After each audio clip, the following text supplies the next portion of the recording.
नमस्ते विद्यार्थी मित्रों। इस वीडियो में अध्ययन करेंगे कक्षा 10वीं हिंदी लोक भारती का दूसरा पाठ जिसका नाम है लक्ष्मी। लक्ष्मी इस पाठ के लेखक है गुरुबचन सिंह। विद्यार्थी मित्रों, लक्ष्मी जो है ये मवेशियों के शौकीन ज्ञान सिंह के अधेड़ उम्र की गाय का नाम है लक्ष्मी। अब देखते हैं लेखक का परिचय।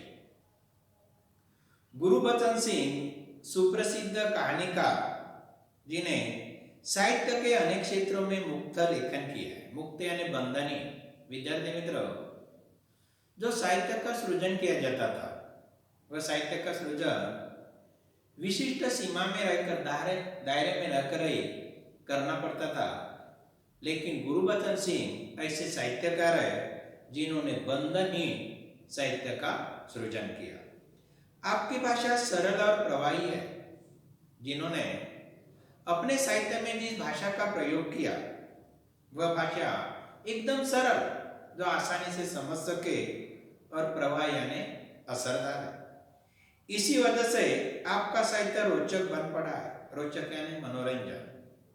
इस वजह से उनका साहित्य मनोरंजक बना है। विद्यार्थी मित्रों, लक्ष्मी इस पाठ की विधा है कहानी।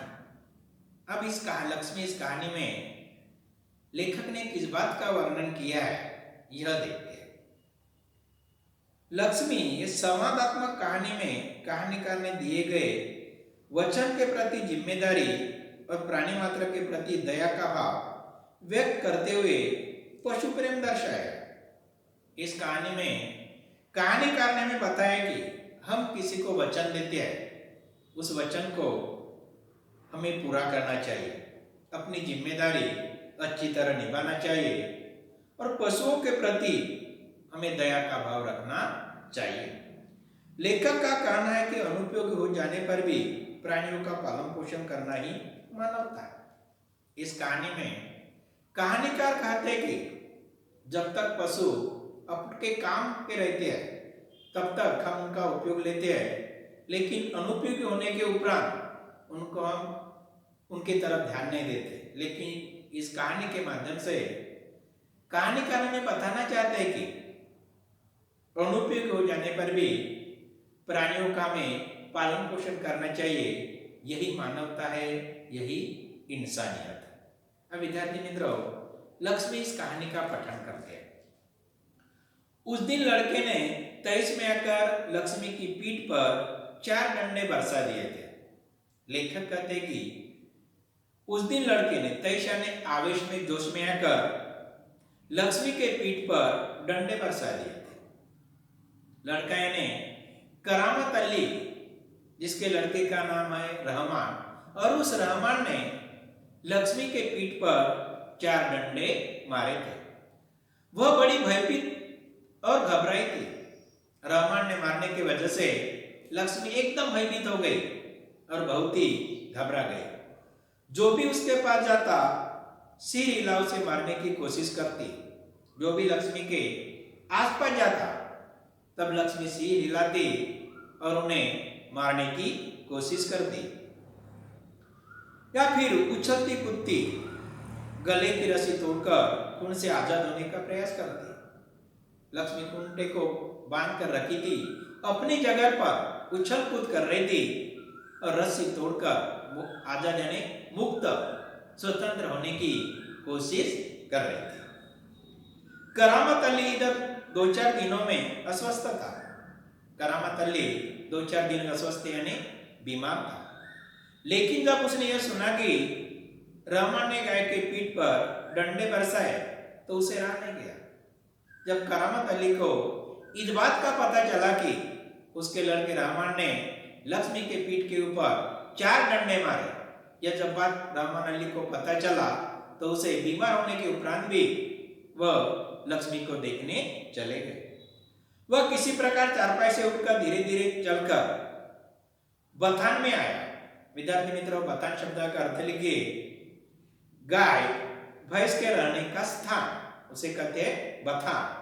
उनके अस्वस्थ थे, बीमार थे, तो फिर भी उन्हें रहा नहीं गया और चारपाई से उठ गए और बथान की तरफ चले गए।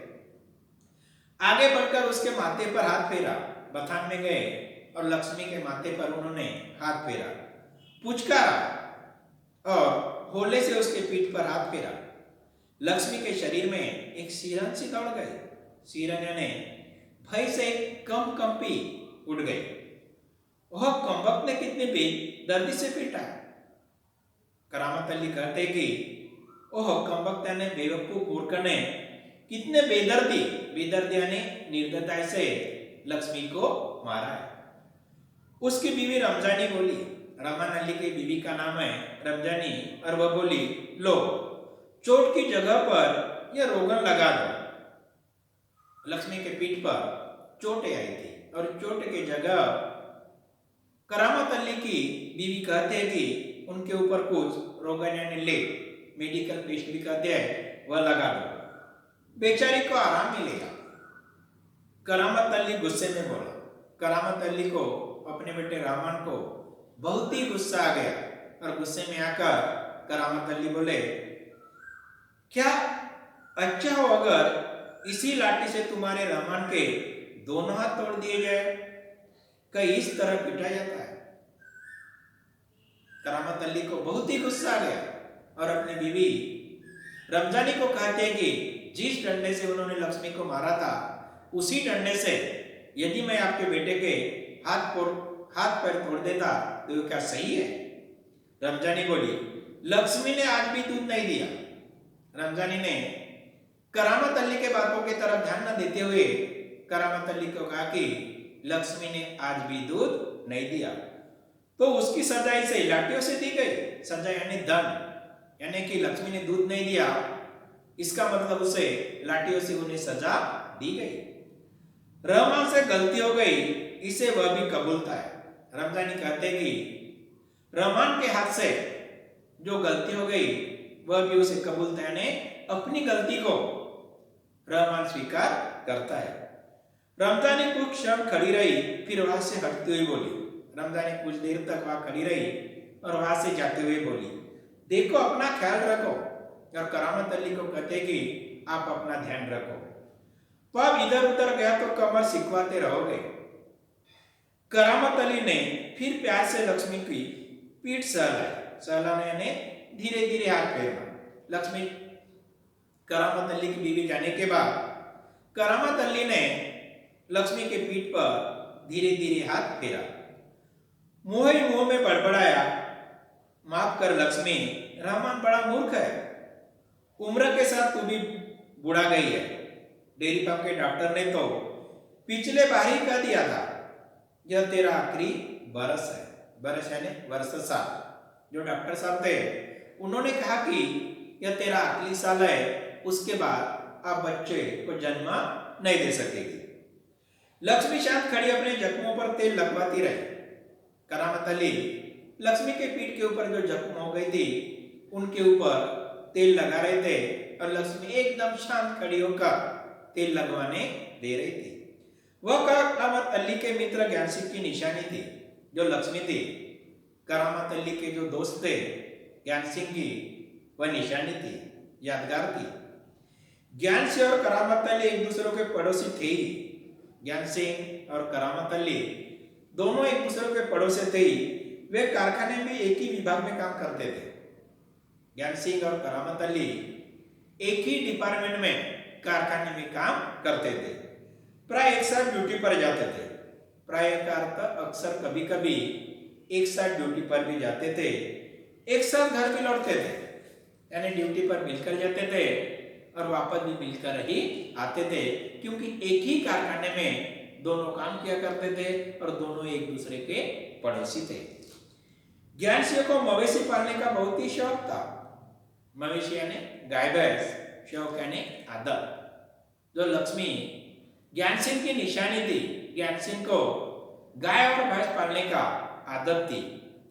प्राय उसके घर में दरवाजे पर भैंस या गाय बंधी रहती। 3 बरस पहले उसने जर्सी गाय खरीदी थी। 3 साल के पहले ज्ञान सिंह ने एक जर्सी जाति की गाय खरीदी थी। उसका नाम उसने लक्ष्मी रखा था। अधेड़ उम्र की लक्ष्मी इतना दूध देती थी कि उसके घर की जरूरत पूरी हो जाने के बाद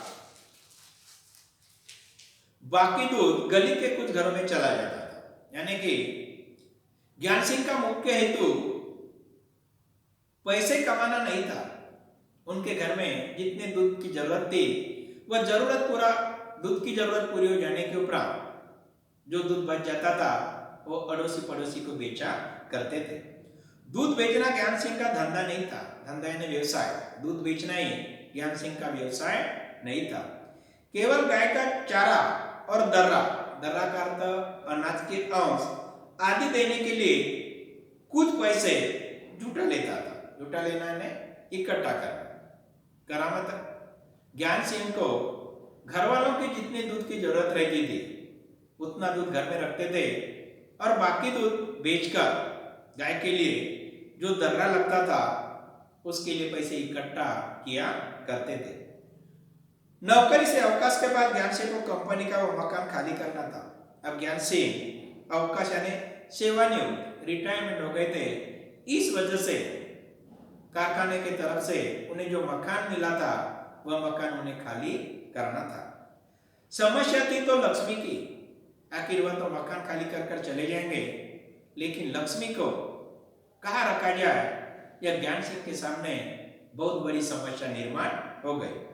वह लक्ष्मी को किसी भी हालत में बेच नहीं सकता था। हालत यानी स्थिति।